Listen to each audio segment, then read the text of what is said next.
사도행전 20장 25절에서 32절 말씀이 되겠습니다. 20장 25절부터 32절까지 봉독해 드리도록 하겠습니다. 보라, 내가 여러분 중에 왕래하며 하나님의 나라를 전파하였으나 이제는 여러분이 다 내 얼굴을 다시 보지 못할 줄 아노라. 그러므로 오늘 여러분에게 증언하거니와 모든 사람이 피에 대하여 내가 깨끗하니 이는 내가 끓이지 않고 하나님의 뜻을 다 여러분에게 전하였음이라.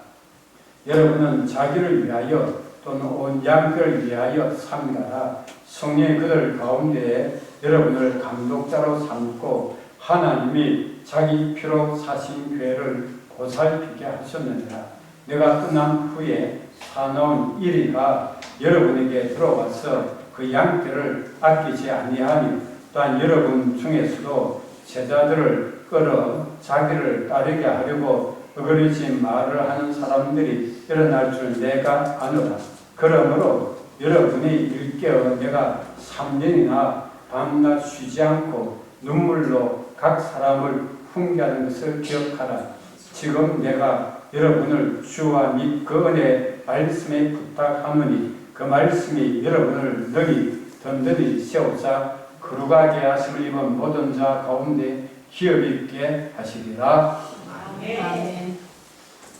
뭐 흔히 여자는 약하지만 엄마는 강하다 그렇게 하잖아요. 엄마 강한 거 하면 아기를 가져가지고 뱃속에서 한 우리나라식으로 10달이죠. 9개월, 만 9개월 10달 동안에 뱃속에 태아가 있어요. 그러면 이 태아하고 자기 자녀 태어날 그 태아하고 엄마는 목숨이 일체예요. 엄마의 목숨이 위험을 당하면 아기도 같이 위험을 당하고, 엄마가 기뻐하면 아기도 기뻐하고, 엄마가 슬퍼하면 아기도 슬퍼하고, 엄마가 무슨 병고가 생기면 아기에도 병고가 생기기 때문에, 그래서 10달 동안에 아빠보다도 엄마가 이 뱃속에 아기와 생명이 어떻게 돼요? 일체로 지내기 때문에 이 자기 자녀에 대한 그 애정과 소중히 여기는 것은 자기 생명처럼 소중히 여기는 거예요. 그러면 하나님께서 생명처럼 소중히 있으면 무언가 하니까 오늘 말씀에 28절에 보면 그때 하나님이 자기 피로 사신 교회라고 말씀하셨어요. 하나님이 자신의 피, 곧 삼일체 하나님 중 하나님의 아들이신 예수 그리스도의 그 피로 속죄의 은혜를 베풀어 주셔서 그 피를 믿는 하나님의 사람들에게 하나님의 자녀를 되게 주셨다. 구원의 은혜를 베풀어 주셨다. 그래서 교회는 성도들이 모여서 믿음의 성도들이 모여서 교회를 이루기 때문에 건물이 교회라기보다도 믿음의 성도들이 교회예요. 그러므로 믿음의 성도들을 하나님이 자신의 피로 사셨다는 거예요. 예수님의 십자가 피값으로 우리 죄값을 지불해 주셨다는 거예요. 그래서 우리의 죄를 용서해 주시고 하나님의 자녀를 삼아 주셨다. 하나님의 자녀로 다시 태어나게 주셨으니 교회를 얼마나 하나님께서 생명처럼 소중히 여기시는지 보여주거든요. 하나님이 자기 피로 사신 교회는 하나님 교회를 생명처럼 소중히 엄마가 자녀 소중히 여기는 이상의 말로 다할 수가 없습니다. 엄마는 혹 자녀를 버릴지라도 하나님 버리지 않습니다.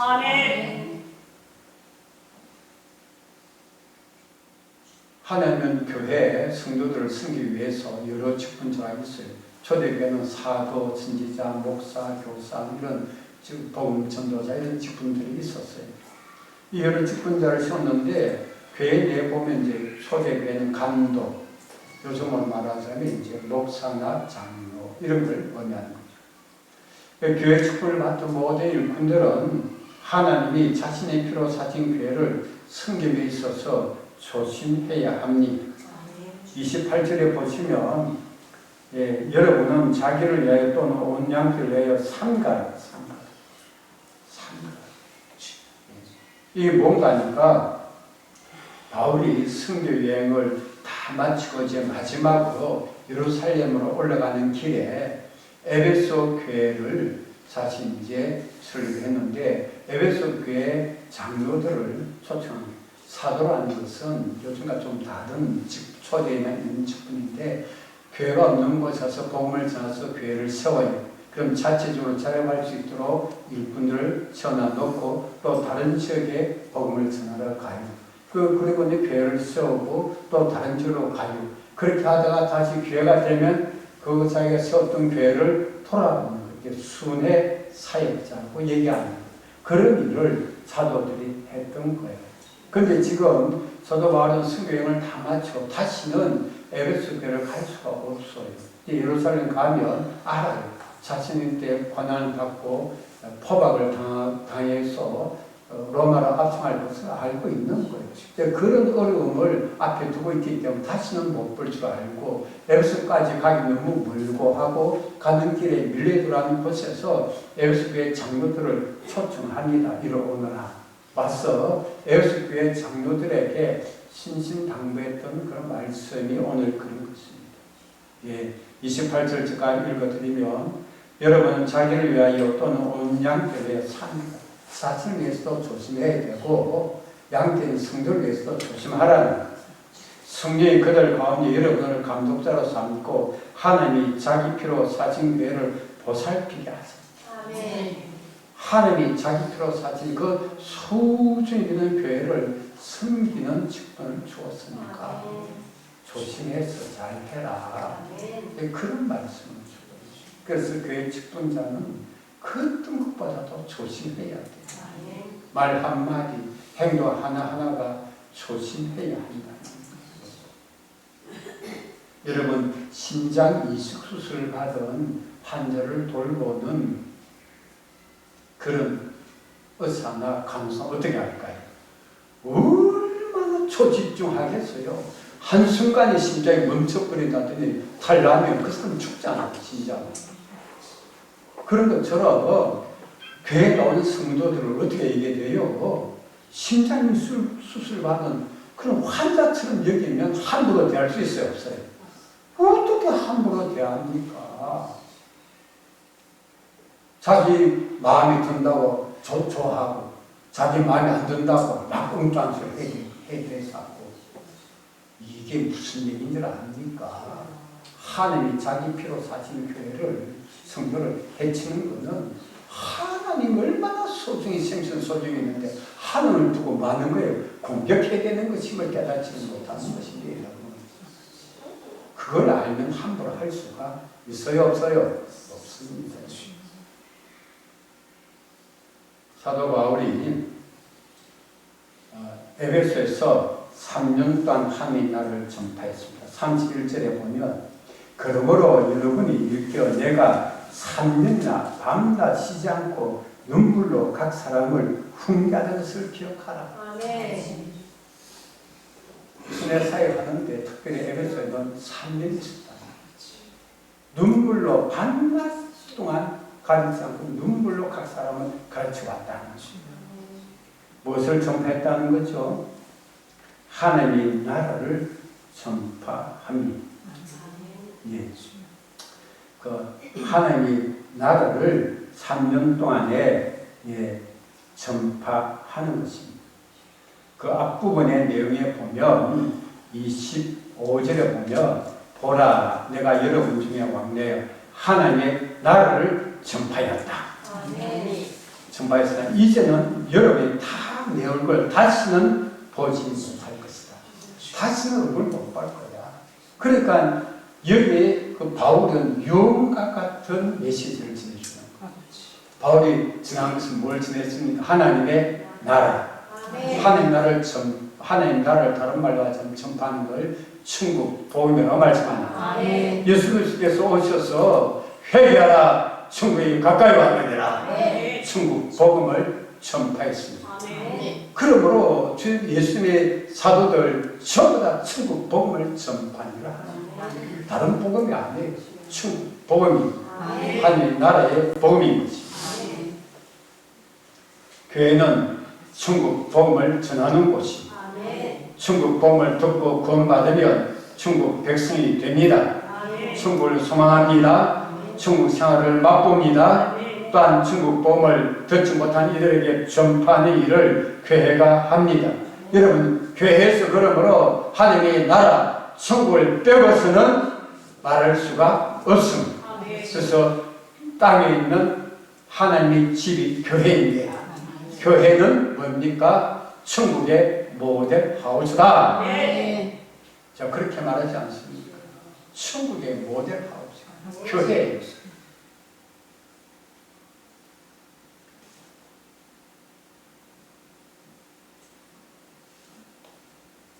바울은 27절에 보면 이렇게 말씀합니다.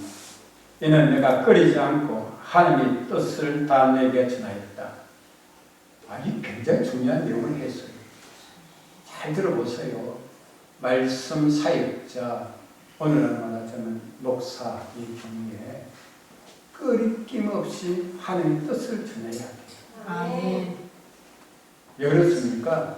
우리가 예수 믿기 전에는 내 뜻대로 살고 내 계획대로 살아갔어요. 여러분 다 그렇게 살지 않았었어요? 내 뜻대로 내 계획대로 살아왔다가 예수 믿고 하나님의 자녀되고 천국 백성이 되었으면 이제 위에 계신 하늘에 계신 아버지 하나님의 무엇을 대로 뜻대로 그 뜻대로 살아야 되는데 내 뜻대로 살지 않아요. 하나님의 아버지의 뜻대로 내 계획대로 살지 않아요. 아버지 하나님의 계획, 나를 위해서 하나님의 계획이 있는 거예요. 우리 교회에 하나님의 계획이 있는 거예요. 여러분, 우리 대한민국을 향한 하나님의 계획이 있습니다. 한국 교회에 향한 하나님의 계획이 있습니다. 그걸 이제 알아가기 시작하는 거예요. 신앙생활에 하나님의 계획을 1도 모른다 그러면 아직까지 헤매는 신앙생활을 하는 거예요. 뭐가 뭔지를 모르고 내 좋은 대로 신앙생활을 할 뿐인 거죠. 계획이 있고 하나님의 뜻이 있어요. 하나님 뜻을 끊임 없이 지냈다라고 하는 것은 내 뜻과 내 계획대로 살아가던 우리들에게 이제는 하나님의 뜻대로 살아갈 수 있도록 하기 위해서 그러려면 뭐예요? 하나님 뜻을 먼저 알아야 된다. 끊임 없이 지냈다는 것은 또 이건 성경에 중요한 내용이 있습니다.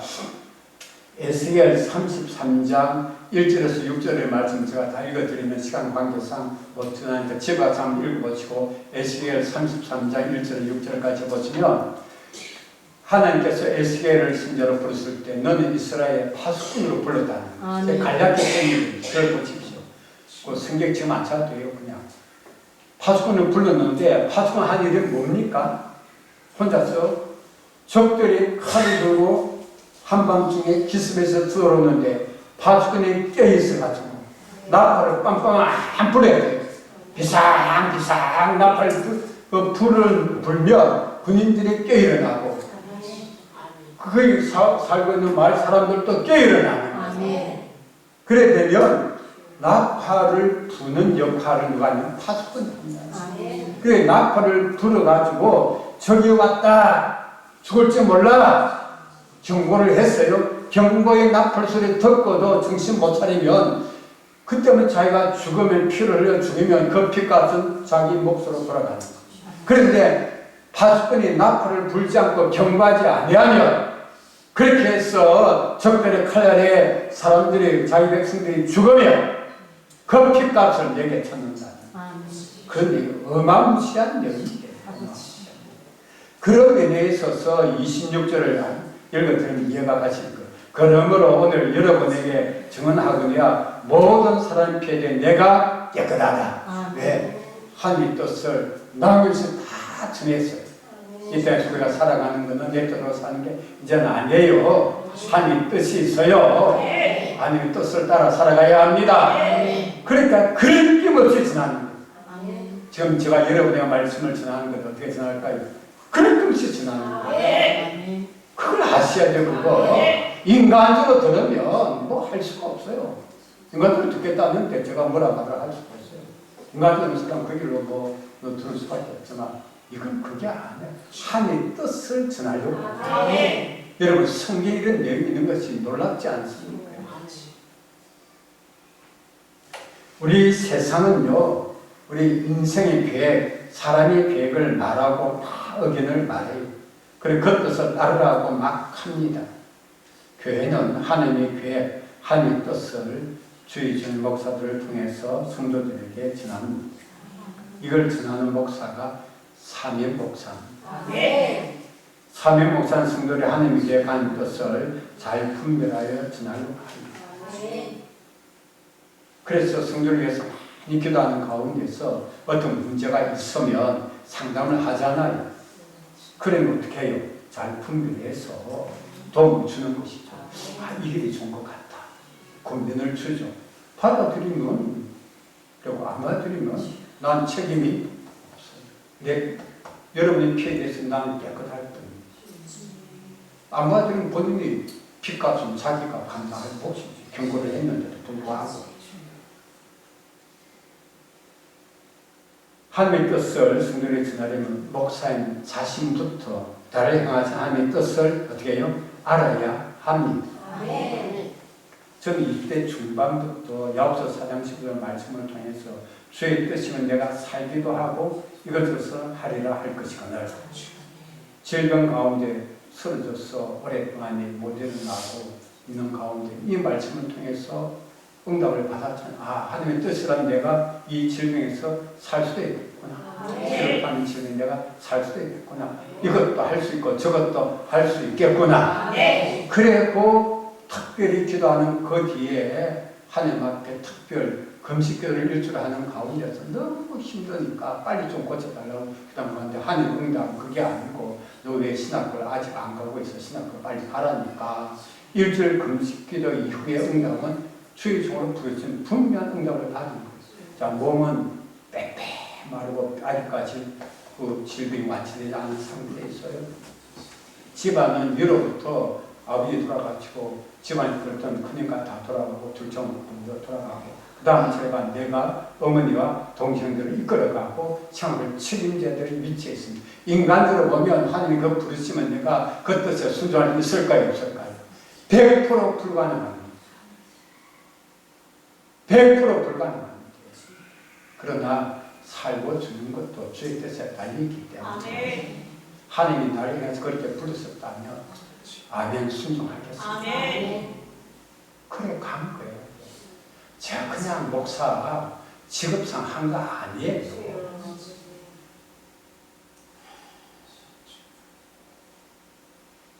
그리고 교회 개척해서 한 10년 지났다 너무 여러 가지 나도 힘들고 교회 여건도 힘들고 그만두려고 또 일주일 금식기도를 갔잖아요.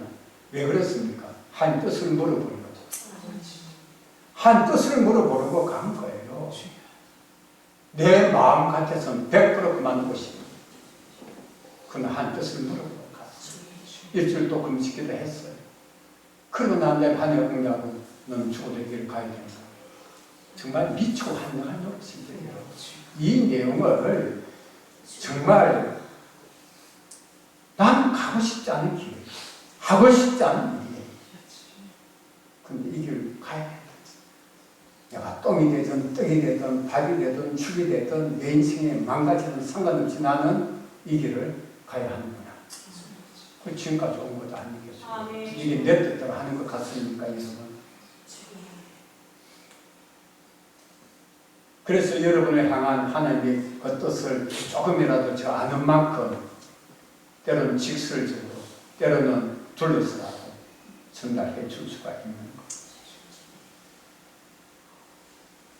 여러분 주의 이름으로 아무리 무슨 좋은 말씀이라도 큰 일을 이룬다 할지라도 주님이 상관없다고 하실 수가 있는 사람들이 있어요. 그게 어떤 사람들인 줄 아닙니까? 예수님 직접 하신 말씀 제가 읽어드리면 이거는 중요하니까 마태복음 7장 21절에서 23절까지 제가 읽은 집 나중에 다시 한번 찾아보십시오.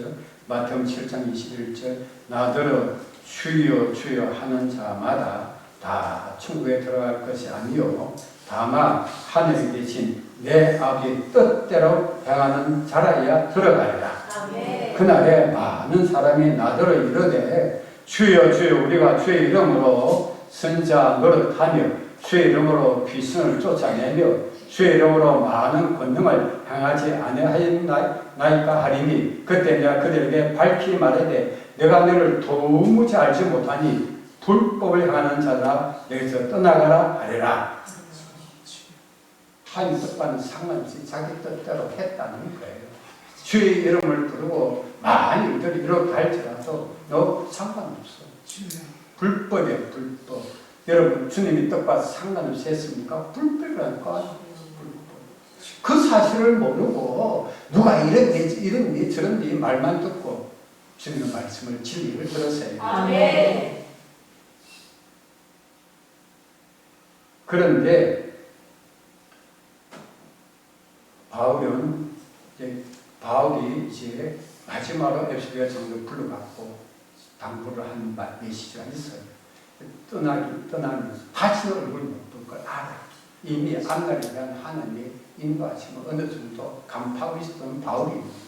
그럼 다시 순회 사유를 할 수가 없어요. 그러나 한 번씩 또 돌아보면서 여러분 말씀 또 전할 수 있는 기회가 주는데 전할 수 있는 게 이제는 없는 거예요. 다시는 못 볼 거라는 걸 알아요. 에베소 교회는 지금의 터키 지방에 있는 거예요. 이거 다시는 못 볼 거예요. 이제는 예루살렘에 가고 로마에 가게 되고 그래서 나중에는 또 하다가 완투만 하다가 목뱀을 한 순교를 당하게 돼요. 언제 얼굴을 볼 기회가 있겠어요. 예전 시기. 그걸 알아요. 근데 이상한 거예요. 진짜 목사가 진짜 저희 종이 사역을 하고 그 다음에 다시 못 본다 하니까 뭐가 들어오는 거 아니까 엄청난 일. 29절을 보십시오. 내가 떠난 후에 사는 이래가 여러분에게 들어와서 그 양들을 아끼지 아니하며 여러분 사는 이래가 교회에 들어온다는 거지. 이게 일반 교회인 것 같습니까? 아니에요. 어거리진 말을 하는 사람들이 일어날 정도. 사실을 따르게 하고 어거리진 말을 해갖고 자기 편을 만드는 사람이 들어온다는 거예요. 놀랍지 않습니까?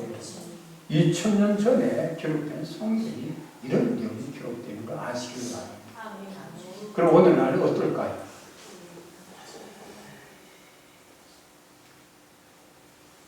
여러분 세상에는 이리 때가 닥칠 그런 거죠. 이리에 대해서 예수님이 또 말씀하시는 거죠. 마태복음 10장 16절에 보면 16, 17절에 보면 예수님이 제 아들을 전도하러 두씩 짝을 쳐서 파송해서 보내는데 내가 너희를 보내니 양들을 이리 가운데로 보낸 것 같다.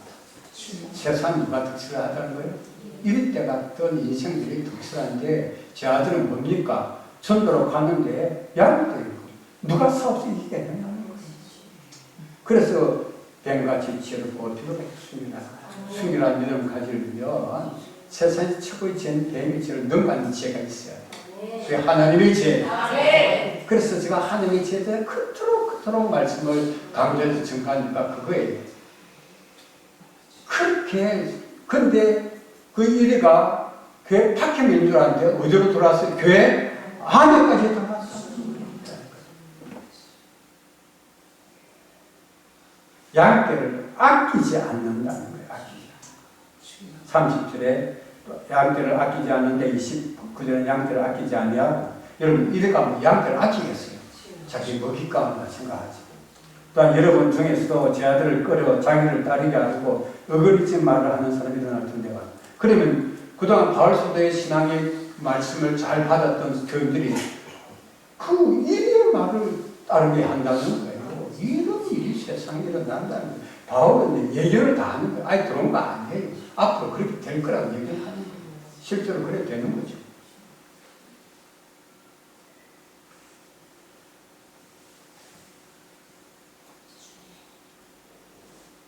오늘날로 말하자면 가짜 목사입니다. 진짜처럼 흉내는 내지만 가짜들이 있습니다. 이런 양들을 돌보는 일을 한 것 같지만 흉내를 내지만 양들을 해하는 것입니다. 그러면 그런 가짜 목사가 사역하면 어떻게 벌어질까요? 성도의 믿음을 해쳐요. 믿음을 흔들어 놓는다. 그 다음에 믿음 흔들어 놓으면 뭐가 안 돼요? 기도가 안 돼요. 하나님 앞에 절대된 기도가 돼요. 기도를 흔들어 놓는 거. 성령의 기도는 뭡니까? 성령 안에서 하는 기도예요. 성령 안에서 하는 기도가 안 되는 것은 이 가짜에게는 이것이 나올 수가 없습니다. 아시기를 바랍니다. 영혼을 병들게 하는 기도 생활을 방해합니다. 이런 양을 먹잇감으로만 삼고 이걸 다른 말로 하자 그러면 이용할 뿐. 이용당한 줄도 모르는 거. 가짜 목사는 교회 성도들보다도 자신을 우선하라. 내가 없습니다.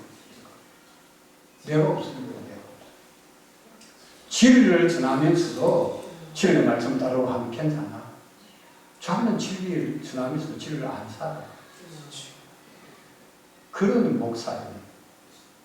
그럼 어떻게 될까요? 여러분, 교회 성도들을 위해서 목사가 존재하는 목사를 위해서 교회 성도들이 존재하지 않습니다. 내가 그거를 생각하고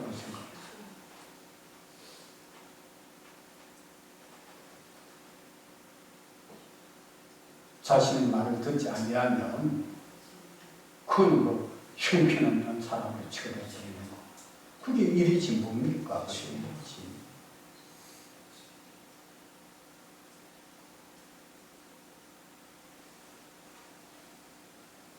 그래서 가짜 목사는 자기를 따르게 한다고 했잖아요. 30절에 제 아들을 끌어 자기를 따르게 하려고 어리지 말을 하는 사람들이 이런 말씀 내가 안다. 바울은 앞날을 바라보고 있는 거죠. 여러분 이게 성경에 있습니다. 여러분 교회가 그저 순수한 믿음의 사람들 모이는 것 아니에요. 교회 안에도 이리가 들어와요. 교회 안에도 염수가 들어와요. 그걸 알아요. 그래 하나님께서 성경을 제대로 한번 읽어보십시오. 엄청난 내용이 나오는 거예요. 그래서 올바른 분별이 지혜가 꼭 필요하다. 영적으로도 뭐가 있어야 돼요? 분별이 있어야 돼요. 아, 저는 안, 영적으로 내가 저는 아닌데. 그건 아닌 거예요. 처음에는 그럴듯하게 흉내를 내다가 조금 지나니까 점차 아니죠. 그러면 어때요? 아닌 거예요, 그게. 중심이 바르지 않은 것이죠.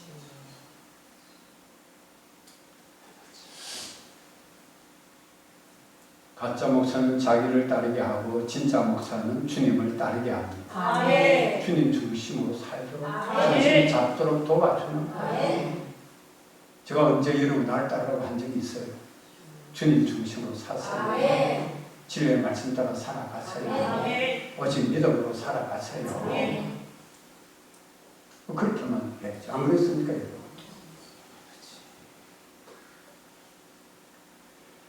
진짜 목사, 가짜 목사 구별이 안 되면 가짜에게 속아 넘어가고 이용을 당하고 또 이용하려고까지 하죠. 바울은 3년 눈물로 에베소교회 성도를 훈계했다고 했습니다. 31절에. 여러분, 눈물의 가르침이 진짜 목사에게는 눈물의 가르침이 있어요. 보통 나도 울었어야 하는데 지가 슬퍼서 우는 건 다 울어요, 안 울어요? 아이고요, 부모사 된 사람도 울어요. 이단들도 울어요. 그러나 진짜는 나를 위해서 우는 것이 아니라 성도들을 위해서 울어요. 그 울어주는 진짜를 구별 못하면 어떡하겠어요? 할 수가 없는 것이죠. 눈물로 가르침이 있다. 눈물 가르침이 있으면 뭐가 있어야 돼요? 눈물 기도가 있는 눈물 기도가 있고 눈물 가르침이 있는 거예요. 진짜 안 그렇습니다. 이 눈물의 가르침을 바울은 기억하고 있습니다. 바울은 다시 볼 수 없는 에베소교회 성도들을 주님과 그네의 말씀에 마지막으로 부탁한 것이 32절입니다. 지금 내가 여러분을 주와 이 그네의 말씀에 부탁하노니.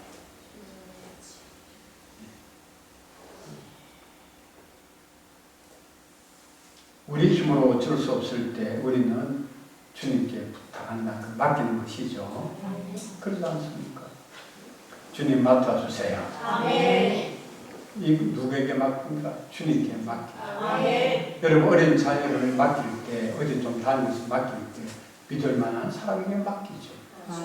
바울 사도의 입장에 에베소 교회 성도들을 생각하면 어떻게 할까 몰라. 진짜 맡아줄 수 있는 분은 하나님밖에 없다. 하나님께 맡깁니다. 그리고 또 뭐예요? 주님의 그 은혜의 말씀에 맡깁니다. 은혜의 말씀을 이미 받은 은혜의 말씀을 붙들고 상상하며 그 말씀이 성도들을 든든하게 세운다. 오늘 말씀에 그 말씀이 여러분을 32절에 너희 든든히 세우사 너희 든든히 세운다. 그래서 교회는 진리로 세워집니다. 진리의 말씀과 예를 바로 굳게 서기를 바랍니다. 그래야 여러분의 믿음이 든든히 세워져요. 세상 유혹이 있어요. 세상 협박이 있어요. 특별히 정말 목사라 할지라도 어떤 직분자라 할지라도 다 믿을 수가 없는 시대입니다. 아시길 바랍니다. 제발 좀 아셔야 돼요.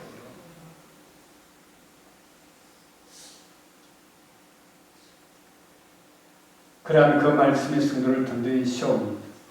교회는 진리의 말씀으로 세워지고 믿음의 성도들이 무엇으로 세워져야 돼요? 진리의 말씀으로 세워질 때 그 교회는 무너지지 않습니다. 주님 오신 그날까지 존재합니다. 진리의 말씀이 아닌데 어떻게 교회가 존재할 수 있겠습니까? 앞으로 우리나라에는 두 가지 길밖에 없어요. 하나는 교회가 진리를 제대로 선포할 수 있는 교회가 되는 길이 있고요. 하나는 자유롭게 진리의 말씀을 선포할 수 있는 길이 있습니다.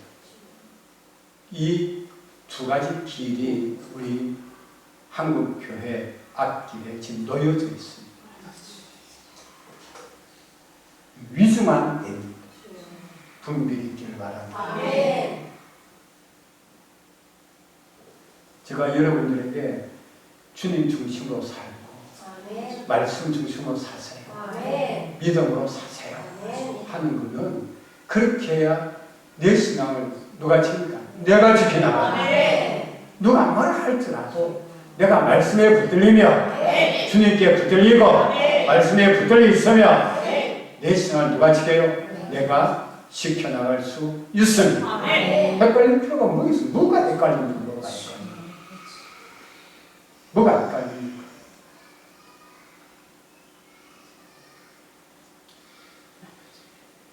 말씀으로 진리의 말씀으로 믿음이 든든히 세워지면 결과는 천국의 축복을 받게 됩니다. 32절 끝부분에 보면 그 말씀이 여러분을 능히 든든히 세워져 거룩하게 하시려고 모든 자 가운데 기업이 있게 하라. 이 기업은 천국의 기업, 천국의 축복 의미하는 거예요. 여러분 우리가 말씀으로 살아간다. 오직 믿음으로 살아간다. 그러면 천국의 축복을 받습니다.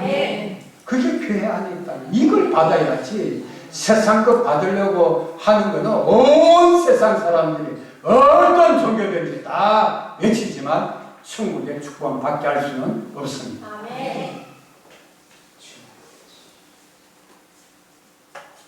그래서 천국의 축복을 받은 사람들은요 말씀대로 되는 것을 보게 돼요. 믿음대로 되는 것을 보게 돼요. 이 세상에서 뭘 체험해요? 천국을 체험하니까 어떤 사람, 어떤 가정보다도 나 자신과 가정과 우리 교회가 어떻게 될까요? 천국을 체험하는 100% 천국 어디 있겠어요? 이 세상에 없어요. 막 다투고 싸우고 해요. 그러나 천국이 더 많아. 살만 나요. 그러면 뭐예요? 세상을 해서 우리가 뭐예요? 천국을 말하면 모르니까 행복한 그 변화를 이룰 수 있는 길로 나아가게 되는 것입니다. 기도하겠습니다. 살아계신 주님, 진짜 목사와 가짜 목사를 구별할 수 있는 분별력을 주옵소서. 이 시대에 주님 중심으로 지도의 말씀 중심으로 몸된 교회를 생명처럼 아끼고 사랑하는 저희들 되게 하옵소서. 예수님의 이름으로 기도하옵나이다. 찬송가